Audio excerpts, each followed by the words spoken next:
Les amis, est-ce que ça vous dirait de parler un petit peu de tomates? Bah ouais, on va parler un petit peu de tomates. Et je vais répondre à la question à André. Ouais, mais qu'est-ce qu'on peut faire pour améliorer un petit peu tes tomates qui sont un peu faiblardes? Bon, bah ici, ils sont moyennes. Bon, ils sont moyennes, mais bon, ça devrait aller quand même. Allez, André, je vais essayer de te donner un coup de main. Alors, t'as vu André, là, c'est un petit peu une géante, hein. Voilà, elle a un petit peu filé. Elle a un petit peu filé celle-ci là. Elle fait quasiment. On n'est pas loin de 20 cm. Mais c'est pas grave. Alors André, un pied de tomate qui végète. Comment lui donner un coup de fouet? Comment apporter? Alors, un pied de tomate qui a, on va dire, une dizaine de centimètres, tu vas pas le brûler. Non, non. Alors, un bon terreau horticole, enrichi en algues et déjà en fumier. Et tu vois, je vais mettre moitié-moitié avec un fumier de cheval, mais bien pourri, qui a séché un petit peu, mais bien pourri. Alors, je vais associer les deux, et tu pourras faire la même chose, mais je vais insister, André, c'est-à-dire, quand tu fais ça, n'oublie pas la règle primordiale, faut surtout pas du fumier frais, sinon tu vas brûler ton plant.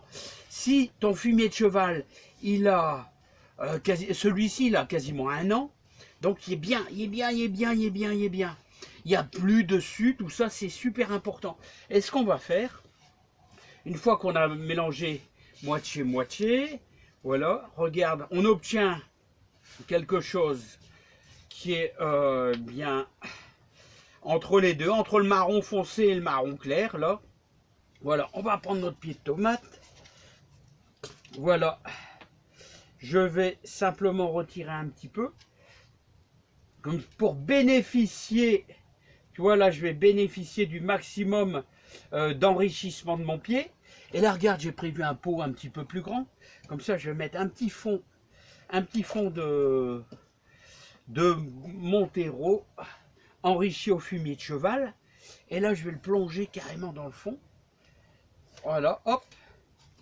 Il va être un peu plus stable. Et alors là, tu vas m'en dire des nouvelles.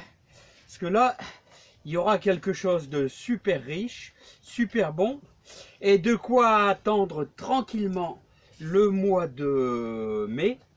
C'est-à-dire en extérieur. On met toujours ces tomates, les amis, en extérieur au 15 mai. Et allez, on peut tirer un peu sur la corde et mettre nos tomates dans la serre, peut-être, allez, au 1er mai, voilà. En prenant des précautions, c'est-à-dire avec quelques sacs plastiques en renfort si on a un coup de gelée à -2. Hein. Bon, début mai, ça commence à être dur parce que les gelées arrivent un petit peu plus tardivement. Il me reste un fond d'eau. Voilà. Alors voilà. Alors là, il y a tout ce qu'il faut. Nickel. Voilà. Je mets le paquet parce que tout est un peu sec. Alors voilà, André. Tu vois, je vais rajouter encore un petit peu. J'aime bien que ça soit bien au ras. Alors voilà, André. Alors là, tu risques rien. Mais tu dois faire ça sur des pieds de tomates qui font au moins 10 cm. Et n'oublie pas, André, la règle numéro 1, eh bien, c'est un fumier de cheval vraiment bien pourri. Voilà. Autrement, tu auras un désastre. Tu vas brûler tes pieds, tu vas brûler la racine. Si le fumier est vraiment minimum 1 an, eh ben, la réussite va être au bout et tu auras des belles tomates. Allez, à bientôt, André. Bye bye. Garçon comme qui est beau.